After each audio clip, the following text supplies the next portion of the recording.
In part 1 of this section, we learned about assigning names to ranges by defining or by selecting the cells that we want, then typing the name on the name box, or going to formulas, then click define name. In part 2 of this section, we learn how to assign a name to a single cell or a constant. Now suppose I want to increase my budget by 10%, I would go to 24,500 total for January and multiply it by 10% or 1.1.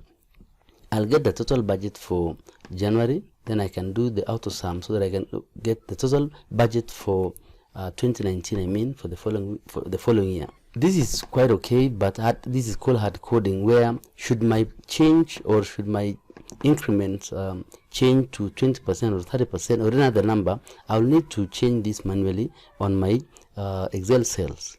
So to avoid this, we name a constant either in this sheet or outside this sheet. So I've chosen C3 as where my constant is going to reside. Then I'll type there my 1.1 increment.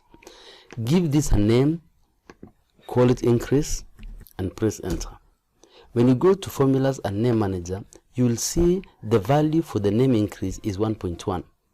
Now I can use that name on my formula for 2019 budget. So it's equal to 24,500 times increase.